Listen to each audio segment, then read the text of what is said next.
السلام علیکم ورحمۃ اللہ وبرکاتہ. الحمد للہ رب العالمین والصلاة والسلام علی سید المرسلین وعلی آلہ وأہلہ وصحبہ اجمعین ومن تبعہم بإحسان الی یوم الدین. اما بعد. اعوذ باللہ من الشیطان الرجیم. بسم اللہ الرحمن الرحیم. فذکر فإن الذکر تنفع المؤمنین. محترم سامعین کرام، اس سے پہلے کتاب و سنت کی روشنی میں سونے اور جاگنے کے تعلق سے تقریباً 10 اہم آداب بیان کر دیے جا چکے ہیں. آج کے درس میں ہم یہ جاننے کی کوشش کریں گے کہ سونے کے دوران اگر خواب آئے تو ہمیں کیا کرنا چاہیے، اسلام نے ہمیں کیا تعلیم دی ہے.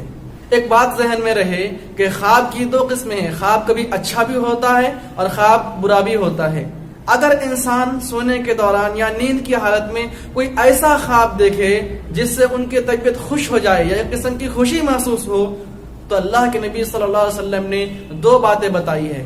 سب سے پہلی بات فَلْيَحْمَدِ اللَّهِ، اللہ تبارک و تعالیٰ کا حمد و ثنا بیان کرنی چاہیے، اللہ کی تعریف بیان کرنی چاہیے کہ اللہ تیرا شکر ہے تو نے مجھے ایسا خواب دکھایا جس سے میری طبیعت خوش ہو گئی، میرا دل خوش ہو گیا.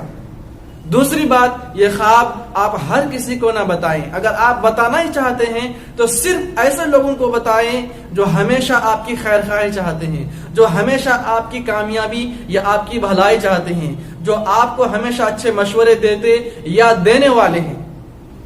ایسے لوگوں کو ہرگز نہ بتائیں جس کے دل میں آپ کے لیے بغض و حسد ہے، کینہ کپٹ ہے، یا جس کے دل میں آپ کے لیے نفرت و عداوت ہے. اگر آپ ایسے لوگوں کو اپنا اچھا خواب بتائیں گے تو ہو سکتا ہے مستقبل میں، فیوچر میں، یہ آپ کے لیے آپ کے راستے کا پتھر بھی بن سکتا ہے، آپ کے لیے مزید رکاوٹوں کا باعث بن سکتا ہے.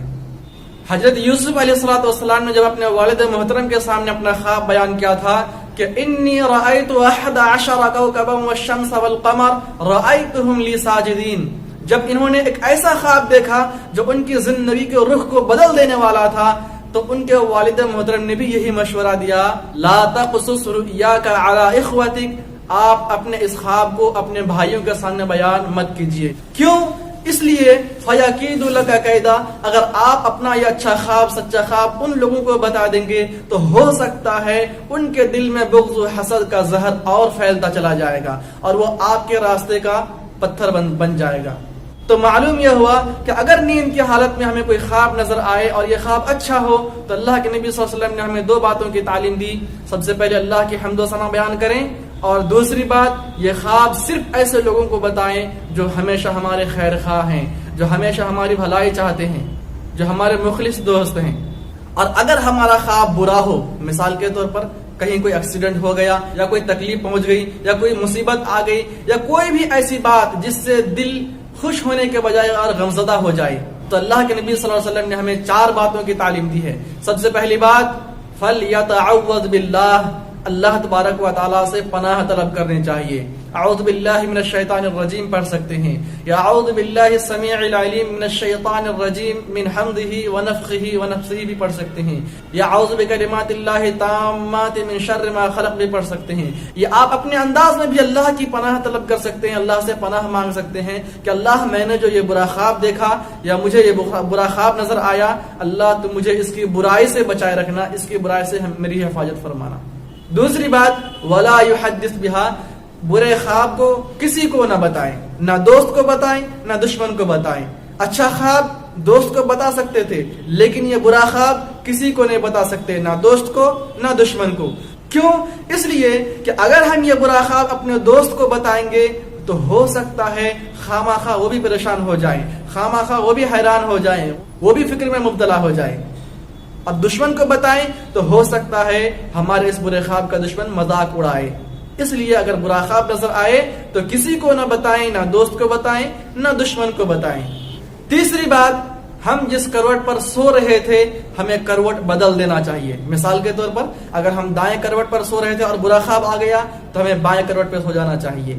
اور اگر بائیں کروٹ پہ سو رہے تھے اور یہ برا خواب آیا تو ہمیں یہ بایاں کروٹ بدل کر کے ہمیں دائیں کروٹ پہ سو جانا چاہیے. اور چوتھی بات اللہ کے نبی صلی اللہ علیہ وسلم نے بتائی ہے کہ اپنے بائیں طرف، بائیں جانب 3 مرتبہ تھتکار دینا چاہیے، تھوکنا چاہیے.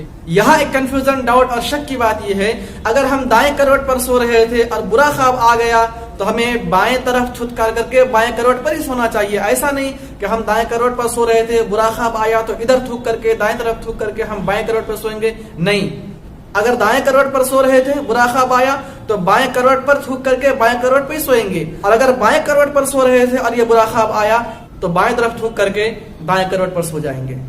اور دوسری بات, کبھی کبھی ایسا بھی ہوتا ہے کہ انسان سو رہا ہوتا ہے, نیند کی حالت میں ہوتا ہے, اور اچانک اس کے دل میں قسم کی بے چینی اور گھبراہٹ محسوس ہونے لگتی ہے, دل میں دہشت اور وحشت پیدا ہو جاتی ہے.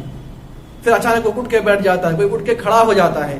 ایسے موقع پر کیا کرنا چاہیے؟ اللہ کے نبی صلی اللہ علیہ وسلم نے فرمایا, اگر کسی کو نیند کی حالت میں ایسی پریشانی, گھبراہٹ, وحشت, دہشت محسوس ہو اور صرف اتنے سے کلمات کہہ دے, صرف یہ چھوٹی سی دعا پڑھ لے, اعوذ بکلمات اللہ التامات من غضبہ وعقابہ وشر عبادہ ومن ہمزات الشیاطین وان یحضرون, میں اللہ کے مکمل کلمات کے ذریعے اللہ کی پناہ میں آتا ہوں اس کے غضب سے, اس کی سزا سے, اور اس کے بندوں کی برائی سے, اور شیطان کے وسوسے سے, اور اس بات سے کہ شیطان میرے قریب آ سکے. اگر ہم صرف اتنے سے کلمات کہہ دیں, اللہ کے نبی صلی اللہ علیہ وسلم نے صیغہ تاکید کے ساتھ فرمایا, لن یضرہ, وہ گھبراہٹ, وہ دہشت, وہ وحشت, وہ ڈر, خوف اس کو ہرگز تکلیف نہیں پہنچا سکتی. اللہ تبارک و تعالیٰ سے دعا ہے, اللہ تبارک و تعالیٰ ہمیں, آپ کو اور تمام امت مسلمہ کو ایسے موقع پر ان باتوں پر عمل کرنے کی توفیق عطا فرمائے. آمین. تقبل یا رب العالمین. والسلام علیکم ورحمۃ اللہ وبرکاتہ.